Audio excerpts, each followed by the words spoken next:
Is this the best hidden gem in the Vic High Country? If that's what we were here to find out, with views as majestic as this, it would definitely take the spot. But we have an adventure waiting for us. Join us as we venture deeper into the Victorian High Country and make our way closer to Dargo, where every turn leads into more untamed country. Well, that's not good.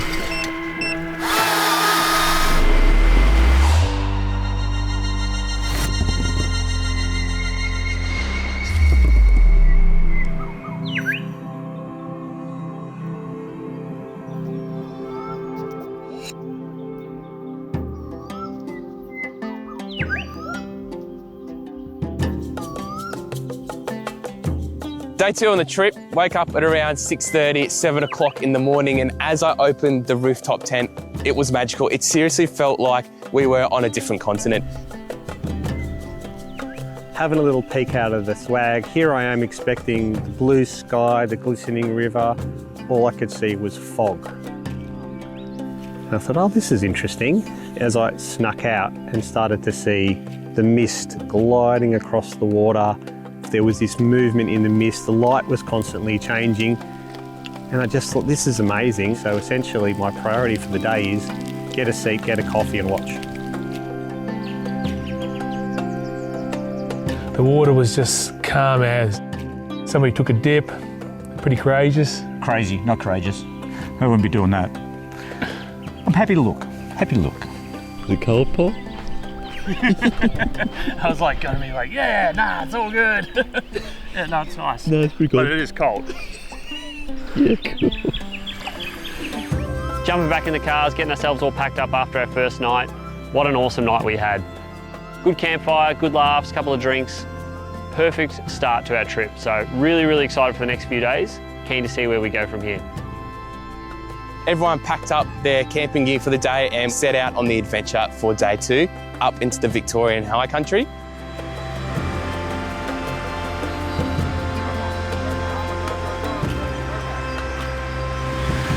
First thing I said after doing the river crossing was, I'm so keen to do this, can we do it again tomorrow? And sure enough, that's exactly what we were going to do. I'm excited to do it in the daytime because doing it right on the cusp of darkness was pretty cool, but I really want to be able to get this scenery and take it all in.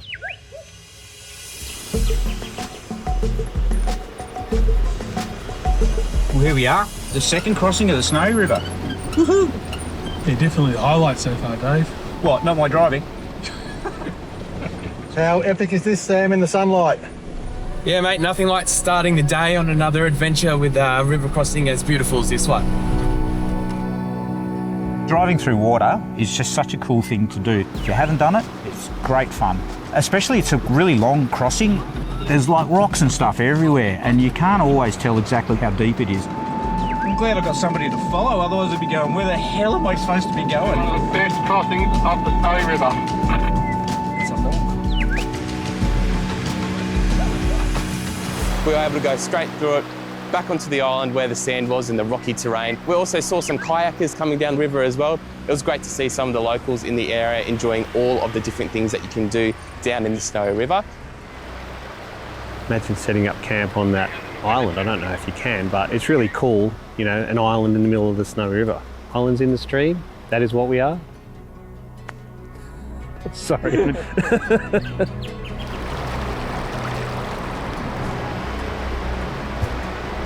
Nothing says high country like bright green plains with just a dirt track directly through the middle of it. It was pretty cool, pretty serene. Matt, sad to be saying goodbye to that spot, but it's day 2, we've got to push on.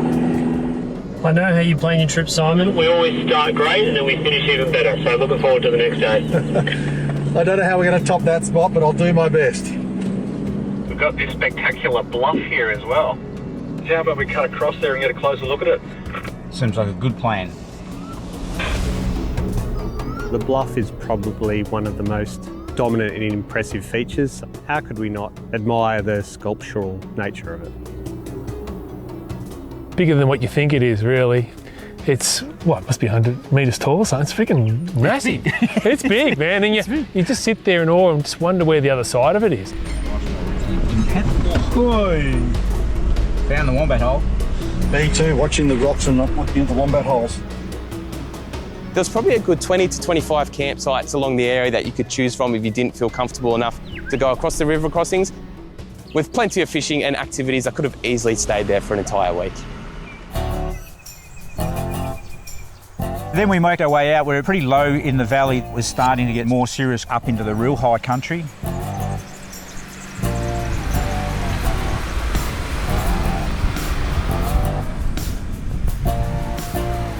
Putting the spectacular river and the fields behind us, we went back up the hill, pull all the bumps.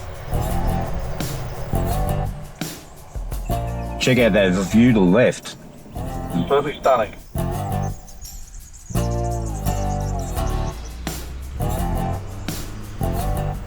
We're in the hybrid Alpha, and I'm just really impressed.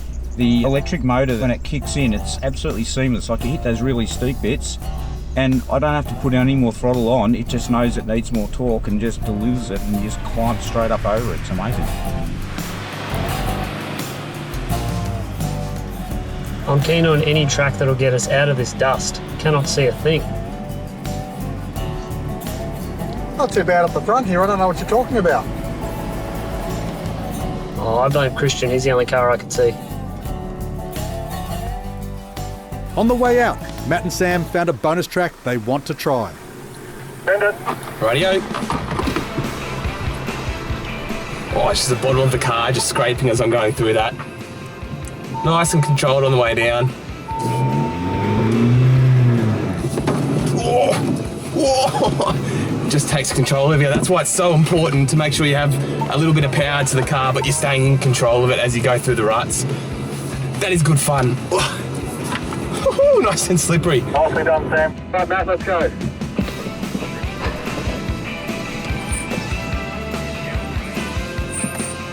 Get ourselves into it, slide ourselves right into the rut, bit of left and right in the steering wheel, and we wedged our way up there nice and easy. Matt's showing how it's done. Now that the boys had their fill, time to head back and get our belly filled with a quick lunch.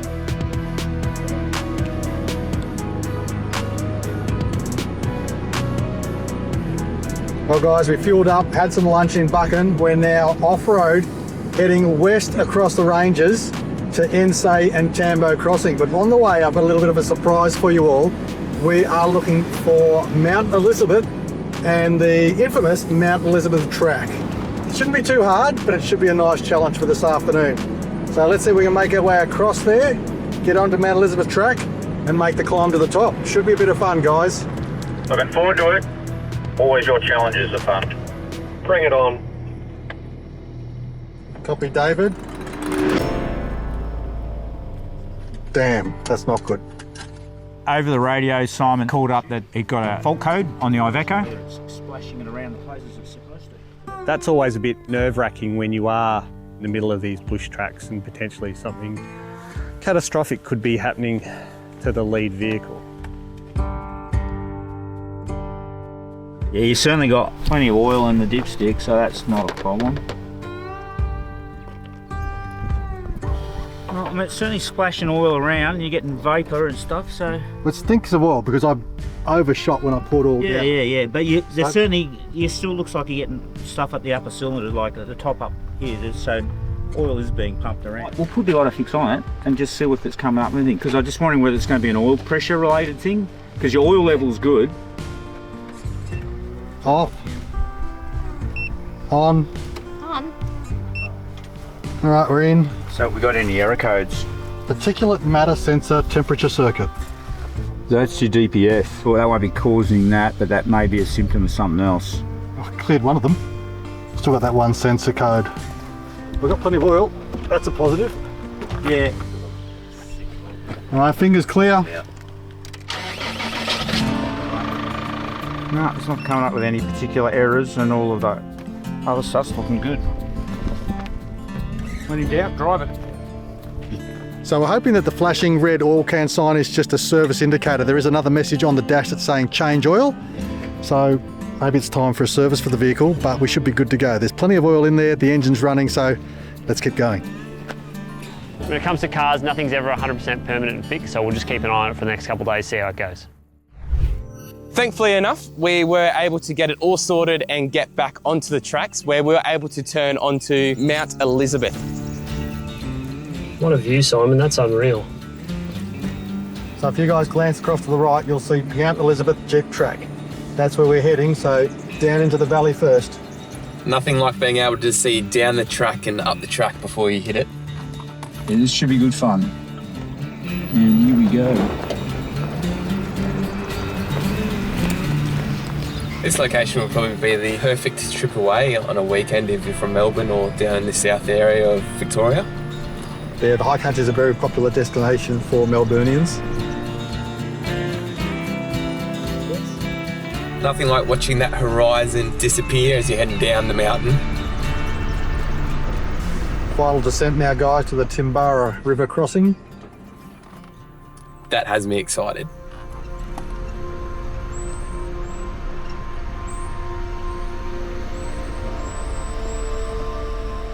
A nice little overgrown entry here. Oh, how cool is this? Getting back into those jungle vibes. Windows up. That's beautiful, look at that.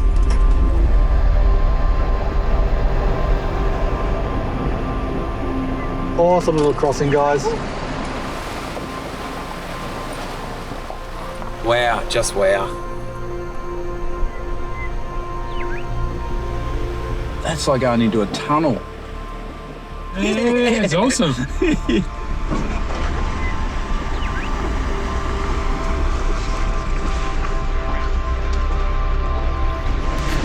Wow, this is cool. Yeah, very standard practice for the High Country. You get used to the different sorts of creek and river crossings. That's a nice pretty one, but quite different to a lot of the others we'll do. Yes, it's definitely the place to be if you want to get used to doing river crossings of all different heights and speeds of rivers as well.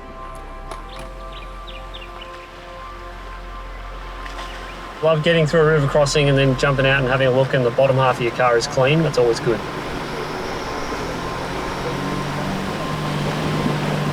That was fun dropping down through that little sort of tunnel of greenery and into the river.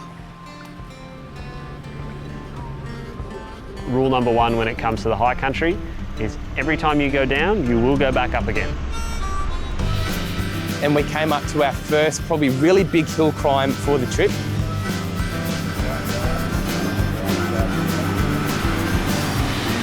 Now we're getting into that proper High Country feel, starting to slip around a little bit on the shaly rock as we're making a big 200-300 metre ascent here. Yeah, we've got some nice rocks now. Just throwing mine into manual and I'm just first gear, low range, slowly crawling up and it's doing well. You're in first gear, Sam. I'm in third. Second year low range for me. Just added the rear diff locker in case. She's a bit slippery for the big bus. Yeah, I'm just 2,500 revs, first gear with the rear locker on.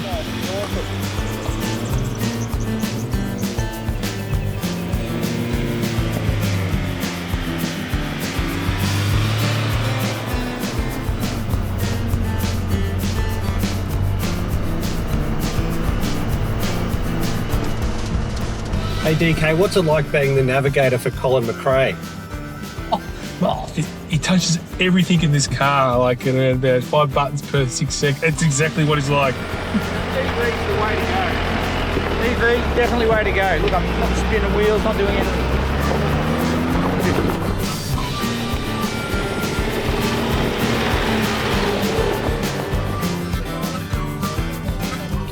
That Mount Victoria Jeep track's good. Didn't even use the locker, just relied on my Yokohamas.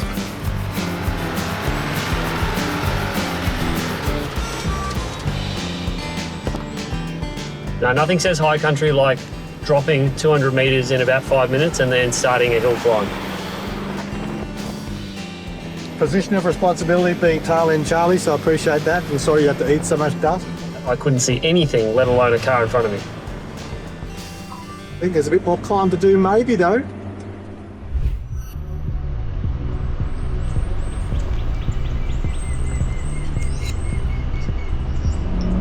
got a few issues going on. Last 3 times I've started easily, but now CDC code flashing. How's your engine temperature? Is that looking good? Engine temp is fantastic. Yeah, thermo fan kicked in. Didn't need the thermo fan. It's all part of the challenge. With the Iveco that's had a hard life like this one, yes. It's been well loved, but a harsh existence. They might be losing some of that love at this point in time. This isn't the first time the Iveco has been knocked around a bit, but the only thing we can do now is keep our heads down and eyes on the road. Christian, right?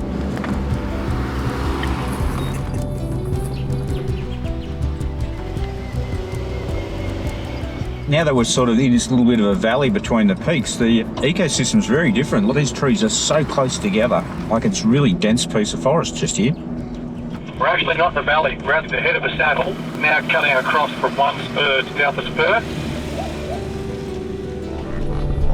How about going through this? Feeling like a rainforest. We've got the ferns on one side, the nice beautiful eucalyptus and snowy gums on the other. Stunning. Oh, hang on. Light box car. Open up the back. Copy, getting the chainsaw out. Any excuse for Simon to get his chainsaw out, he's always excited. So chuck some gloves on, go and give him a hand. Very, very basic stuff when it comes to the high country, and we see lots of trees across the tracks. Trees are falling all the time. Always need to be vigilant and make sure where you park, where you camp, all that type of stuff, that you are clear of any potential trees. It's always good four-wheel drive etiquette to try and remove it off the track, because it's just going to be somebody else behind you that's going to get caught up in the area. Get this tree cleared off the road, get it out of the way. It'll mean that someone can roll through and be able to use it, and it's also, give it a couple of months, it'll be someone's firewood. Once the track was cleared, we all hopped back into our four-wheel drives and we made our way down Mount Elizabeth. After that massage, yeah, I don't think I'm ever going to be able to sit back in my knee. Yeah, I must admit, the massage function is pretty cool. We got a choice of 9 different massages. It's just like nuts. Massage is nuts. That's the 10th mode, but it's a secret function. You've got to know the codes for that one. Yes. DK. Mount Elizabeth was a place we were trying to get to. Unfortunately, couldn't get directly to the top, but still really picturesque views all throughout that area.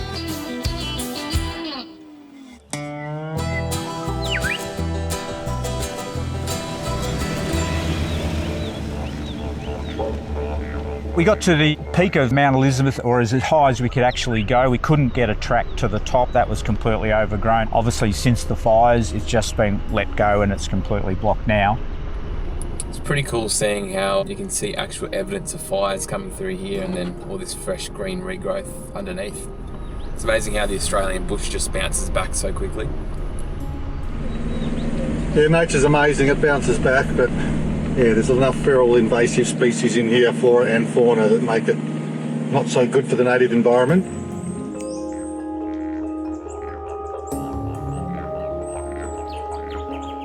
There's a lot of tall, spectacular trees, but the white ones are dead. And then there's a lot of black trees with new regrowth coming out of it, and the forest floor is really lush greenery, like you couldn't walk through it. We headed down, heaps of switchbacks. It was just a really fun drive, meandering our way back down into the valley again.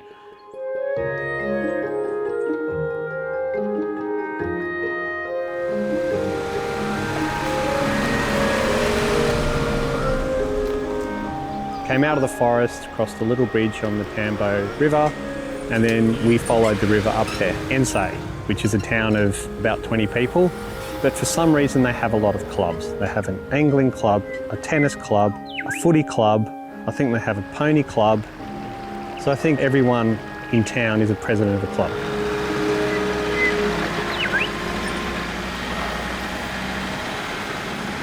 We then headed to camp for the night at the Recreation Reserve, where we made our way to the local pub. We had a good feed there and made our way back to camp. Stay tuned for next week's chilling adventure to the haunted stream. Let's hope there aren't any vengeful spirits looking to get in our way. If you haven't seen it already, click here for the first episode of this epic adventure.